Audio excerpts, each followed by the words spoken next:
Margot claqua la porte de l'appartement avec une violence qui fit trembler les murs anciens de Séville, laissant Amélie seule, les larmes coulant sur ses joues comme une pluie d'été inattendue. « Je ne peux plus continuer comme ça, Amélie. Notre mariage était une erreur, une illusion que nous avons construite sur du sable, » hurla Margot avant de disparaître dans la nuit andalouse, emportant avec elle le parfum de jasmin et les promesses brisées. Amélie s'effondra sur le sol en mosaïque, serrant contre elle l'anneau d'or qui brillait encore à son doigt, ignorant que dans son ventre, un petit être commençait à grandir, fruit de leur amour passionné et tourmenté. Amélie avait rencontré Margot 3 ans plus tôt, lors d'un festival de flamenco à Grenade. Elle, la Française expatriée venue enseigner la littérature à l'université de Séville, avait été captivée par cette danseuse andalouse aux mouvements envoûtants, aux yeux sombres qui semblaient cacher des secrets ancestraux. Margot, originaire de Madrid mais imprégnée de l'âme gitane, avait vu en Amélie une muse, une échappée vers un monde plus doux, plus poétique. Leur amour avait fleuri comme les orangers en printemps, intense et parfumé, défiant les regards curieux des passants dans les ruelles étroites de El Albaycin. Elles s'étaient installées ensemble dans un petit appartement au balcon fleuri, où les soirées se passaient à discuter de Proust et de Lorca, à danser au rythme des guitares et à s'aimer avec une ferveur qui effaçait les différences culturelles. Amélie, avec sa sensibilité française, apportait une touche de romantisme parisien à leur vie, des pique-niques au bord du Guadalquivir avec du vin rouge et des fromages importés, des lectures à voix haute sous les étoiles. Margot, plus fougueuse, introduisait l'exubérance espagnole, des fêtes tardives, des tapas épicés et des promenades impromptues dans les jardins de l'Alcazar. Mais les fissures étaient apparues subtilement. Margot, issue d'une famille conservatrice, luttait contre les démons intérieurs, le poids des traditions qui la hantaient. « Je t'aime, Amélie, mais parfois je me sens piégée, comme si notre amour était un feu qui me consume », avouait-elle lors de nuits agitées. Amélie, optimiste, croyait que le temps guérirait tout, que leur mariage, célébré dans une petite chapelle cachée des collines andalouses, scellerait leur destin. Elles avaient échangé des vœux sous un ciel azur, entourés de quelques amis compréhensifs, avec des roses rouges et des guirlandes de lumière. Pourtant, après la lune de miel à Barcelone, où elles avaient flâné main dans la main le long de la Rambla, Margot avait commencé à s'éloigner. Des appels mystérieux, des absences prolongées pour des répétitions de danse. Amélie sentait le doute s'insinuer, mais elle l'attribuait à la pression de la vie quotidienne. Jusqu'à cette nuit fatidique, où Margot avait révélé sa trahison, une liaison avec une ancienne amante, une femme qui représentait la stabilité, la normalité qu'elle craignait d'avoir perdue. « Comment as-tu pu » murmura Amélie dans le vide de l'appartement déserté. Les semaines suivantes furent un tourbillon de douleur. Elle erra dans les rues de Séville, évitant les places où elles avaient ri ensemble, les cafés où elles s'étaient embrassées. Puis vint la découverte, un test de grossesse positif. Leur amour avait laissé une trace indélébile, un enfant conçu lors d'une nuit passionnée avant le mariage. Amélie, terrassée par la joie mêlée à la peine, décida de garder le secret. « Je t'élèverai seule, mon petit miracle », chuchota-t-elle à son ventre naissant. Les mois passèrent, et Amélie s'immergea dans son travail à l'université, enseignant Baudelaire et Rimbaud à des étudiants captivés. Elle trouva du réconfort dans la littérature, ces mots qui pansaient les plaies de l'âme. Séville, avec ses patios ombragés et ses fontaines murmurantes, devint son refuge. Elle évitait tout contact avec Margot, qui avait disparu vers Madrid, selon les rumeurs. Amélie refusa d'informer quiconque de la grossesse, préférant cette solitude protectrice. Lorsque naquit la petite Élise, avec ses yeux verts hérités d'Amélie et ses boucles sombres rappelant Margot, le monde sembla s'illuminer à nouveau. Amélie la berçait dans les nuits chaudes, lui racontant des histoires de princesses rebelles et d'amours éternels. « Ta maman t'aurait aimé, ma chérie », disait-elle, le cœur serré. Mais elle jurait de ne jamais révéler l'existence d'Élise à Margot, craignant que celle-ci ne revienne et ne bouleverse tout. Les années filèrent comme les vents du sud. Élise grandit en une fillette vive et curieuse, posant des questions sur son autre maman.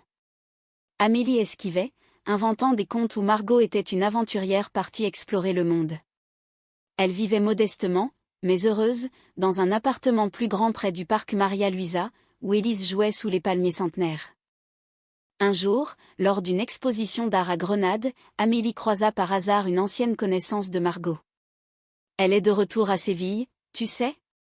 Elle danse à nouveau au théâtre. Le cœur d'Amélie se serra. L'idée de revoir Margot la terrifiait et l'attirait à la fois.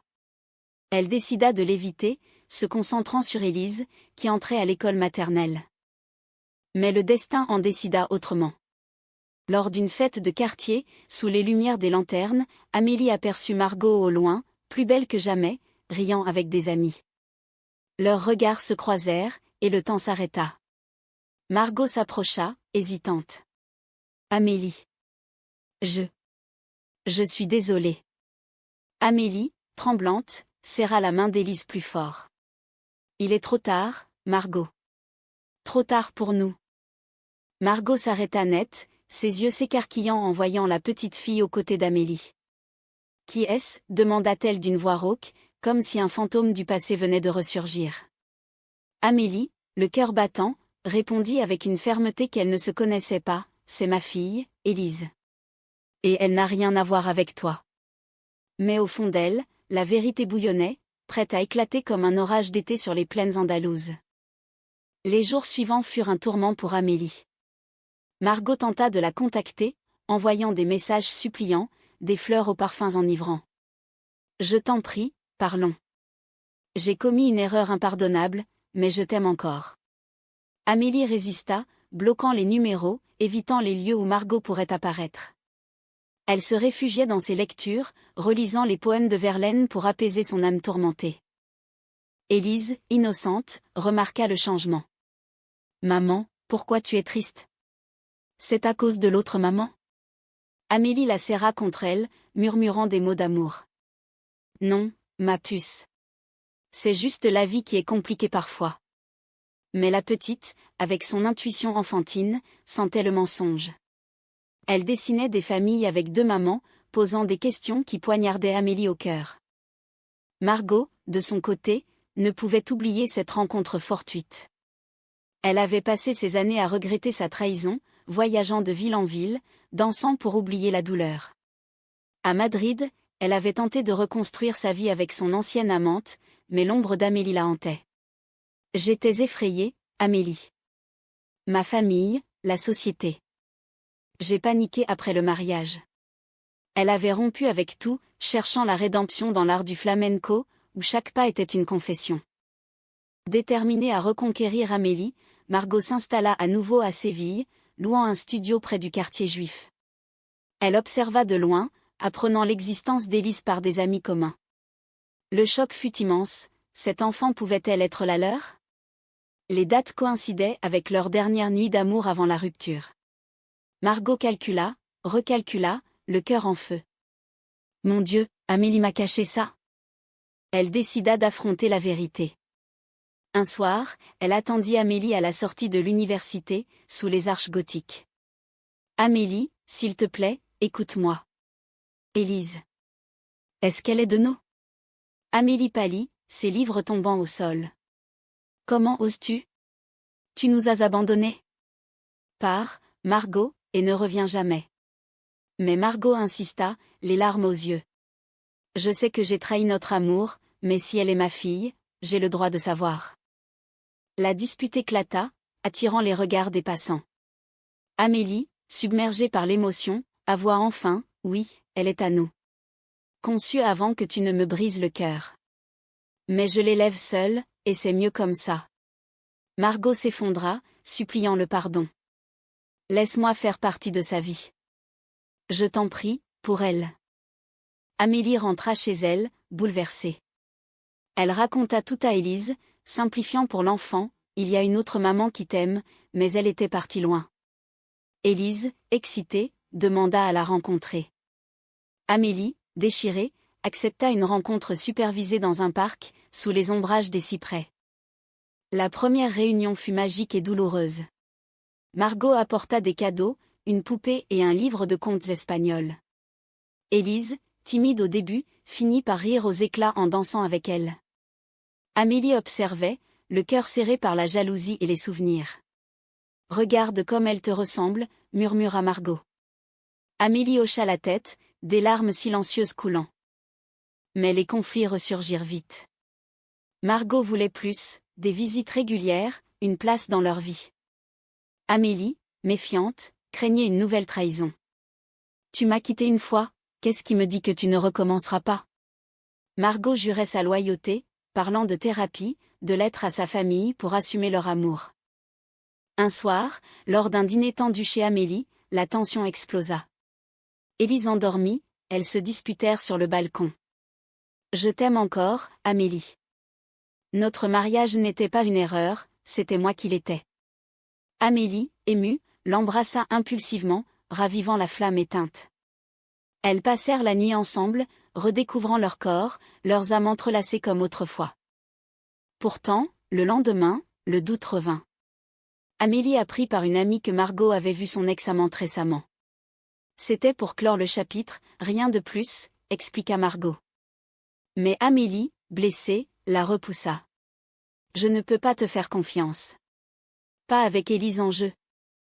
Margot, désespérée, organisa un geste grandiose, une performance de flamenco dédiée à Amélie et Élise, au théâtre de Séville. Elle invita Amélie, qui vint à contre-cœur. Sur scène, Margot dansa avec une passion dévorante, ses mouvements racontant leur histoire, l'amour naissant, la trahison, le regret. À la fin, elle s'agenouilla, déclarant publiquement, « Amélie, Élise, vous êtes ma vie. Pardonnez-moi. » La salle applaudit, mais Amélie, touchée, quitta les lieux en larmes. C'est trop, Margot. Trop de douleur. Les semaines suivantes, elles naviguèrent entre rapprochements et disputes, Élise au centre de leur tourbillon émotionnel. Amélie se réveilla en sursaut, le téléphone vibrant sur la table de nuit. Amélie, c'est Margot. Élise est avec moi, elle va bien, mais je veux te parler. La voix de Margot était calme, mais Amélie paniqua, comment avait-elle emmené Élise sans permission? C'était le début d'un nouveau conflit, un enlèvement symbolique qui ravivait les peurs les plus profondes d'Amélie. Tout avait commencé innocemment. Margot avait proposé de garder Élise pour une après-midi, afin qu'Amélie puisse corriger ses copies en paix.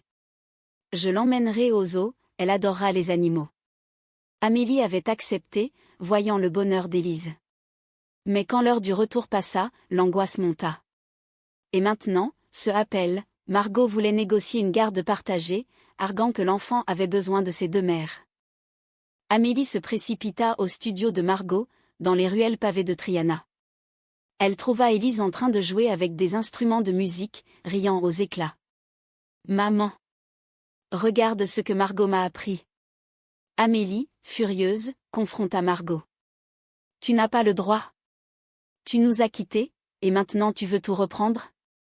Margot, les yeux emplis de remords, répondit « Je ne veux pas te blesser plus. Mais Élise mérite de connaître son héritage, notre amour. » La discussion dégénéra en une dispute acharnée. Amélie accusa Margot de manipulation, de revivre sa trahison passée.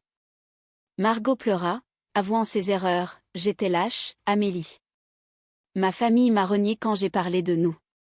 J'ai fui dans les bras d'une autre pour me protéger. » Amélie, touchée malgré elle, se rappela leurs vœux, pour le meilleur et pour le pire. Elles décidèrent d'une trêve, pour Élise. Des sorties familiales suivirent, promenade à la plage de Cadix, où les vagues effaçaient les traces de pas comme les rancunes, visite au marché de Séville, où les odeurs d'épices ravivaient les souvenirs. Margot apprenait à être mère, maladroite mais sincère, racontant des histoires de son enfance madrilène. Amélie, peu à peu, baissait sa garde. Lors d'une soirée sous les étoiles, elles se confièrent. « Je t'ai aimé dès le premier regard, Margot. Ton départ m'a brisée, mais Élise m'a reconstruite. » Margot l'embrassa tendrement. « Laisse-moi te reconstruire avec toi. » Leur amour renaissait, timide comme une fleur au printemps andalou. Mais le passé ressurgit. L'ex-amante de Margot, Isabella, apparut à Séville, prétendant vouloir des explications. Margot la rencontra en secret, pour clore définitivement. Malheureusement, Amélie l'apprit par un message malencontreux. « Tu me trahis encore » hurla-t-elle, emmenant Élise loin, vers les montagnes de la Sierra Nevada. Margot, paniquée, la poursuivit. Dans un chalet isolé, entouré de pins et de neige précoce, elles s'affrontèrent. Ce n'était rien. Juste un adieu. Amélie, en larmes, avoua sa peur. « J'ai élevé Élise seule pour la protéger de cette douleur. Et maintenant, tu la mets en danger. Élise, entendant les cris, pleura, ne vous disputez pas. J'aime vous deux. Ce moment fut le tournant. Elles réalisèrent que leur égoïsme blessait l'enfant. Assises autour d'un feu, elles parlèrent toute la nuit, dénouant les nœuds du passé. Margot promit fidélité éternelle, Amélie accepta de pardonner, pas pour elle, mais pour Élise. De retour à Séville, elles consultèrent un thérapeute, reconstruisant leur relation pierre par pierre. Margot s'installa avec elle, transformant l'appartement en un foyer chaleureux. Élise fleurissait, apprenant le français d'Amélie et l'espagnol de Margot, dansant le flamenco avec joie. Pourtant, un nouveau défi surgit, la famille de Margot, apprenant l'existence d'Élise, exigea une rencontre. Conservateurs, ils avaient rejeté l'homosexualité de Margot. « Viens seule, dirent-ils. Mais Margot refusa, c'est ma famille entière ou rien. Amélie la soutint, et ensemble, elles affrontèrent les parents à Madrid. La réunion fut tendue, mais l'innocence d'Élise brisa la glace. « Grand-mère, veux-tu danser avec moi ?» Les cœurs s'adoucirent, et un début d'acceptation naquit. Margot, libérée, pleura de joie dans les bras d'Amélie. Les mois suivants furent un hymne à l'amour retrouvé. Elles renouèrent leurs vœux lors d'une cérémonie intime sur une plage andalouse, avec Élise comme témoin. Cette fois, pour toujours, murmura Margot. Amélie sourit, le cœur apaisé. Élise courut vers la mer, riant aux éclats, tandis qu'Amélie et Margot la regardaient, main dans la main, sur le sable doré de la Costa del Sol. « Elle est notre miracle », dit Amélie, embrassant Margot avec une tendresse infinie. Mais au loin, un orage menaçait, rappelant que la vie, comme leur amour, était fragile et imprévisible. Les années consolidèrent leur famille. Élise grandit en une adolescente brillante, excellant en littérature comme Amélie et en danse comme Margot. Elles voyageaient ensemble, Paris pour les musées, Madrid pour les fêtes familiales désormais chaleureuses. Margot avait ouvert une école de flamenco à Séville, où elle enseignait avec passion, tandis qu'Amélie publiait un roman inspiré de leur histoire, un best-seller en France et en Espagne. Pourtant, les ombres du passé persistaient. Isabella réapparut un jour, envoyant une lettre à Margot, « Je t'aime encore. Reviens. » Margot, sans hésiter, la montra à Amélie. « C'est du passé. Toi et Élise êtes mon présent. » Elles brûlèrent la lettre ensemble, scellant leur engagement. Élise, curieuse de ses origines, posa des questions plus profondes. « Pourquoi as-tu quitté maman, Margot ?» Margot, honnête, raconta tout, la peur, la trahison, le regret. « J'ai appris que l'amour vrai demande du courage. » Élise, émue, les serra dans ses bras. « Vous êtes mes héroïnes. » Un drame frappa, Amélie fut diagnostiquée avec une maladie rare, un cancer qui la rongeait lentement. Margot devint son pilier, l'accompagnant au traitement, transformant la douleur en moments de tendresse. « Je ne te quitterai plus jamais », jurait-elle. Élise, forte, aidait, lisant des poèmes pour apaiser sa mère. Dans les jardins de l'Alhambra, sous un coucher de soleil flamboyant, Amélie confia à Margot, « Si je pars, élève Élise avec tout l'amour du monde. » Margot pleura, « Tu ne partiras pas. Notre histoire est trop belle pour s'arrêter. » Miraculeusement, après des mois de lutte, Amélie guérit. La famille émergea plus forte, célébrant la vie avec une fête grandiose, flamenco, vin, amis de tous horizons. À l'amour qui renaît des cendres, toastèrent-elles. Des années plus tard, Élise, adulte, se maria avec une femme qu'elle aimait profondément, inspirée par ses mères. Amélie et Margot, grisonnantes mais toujours amoureuses, dansèrent à la cérémonie, leurs regards se croisant avec la même étincelle qu'autrefois. Leur histoire devint une légende chuchotée dans les rues de Séville, deux femmes qui avaient traversé la trahison, la douleur, pour trouver la rédemption dans l'amour et la famille. Amélie écrivit un dernier livre, dédié à Margot, « Tu m'as quitté, mais tu es revenue. » Et ensemble, nous avons élevé non seulement notre enfant, mais aussi nos âmes. Assises sur leur balcon, contemplant les lumières de la ville, Margot murmura, « Merci de m'avoir pardonné. » Amélie répondit, « Merci de m'avoir aimé assez pour revenir. » Élise, visitant avec sa compagne, ajouta, « Et merci à vous deux pour m'avoir montré ce qu'est l'amour vrai. » Ainsi se clôt leur saga, un témoignage humain sur la résilience, le pardon et la beauté de l'amour lesbien, teinté de la passion andalouse et de la poésie française. Dans les vents chauds de l'Espagne, leur lien perdurait, éternel comme les étoiles au-dessus du Guadalquivir.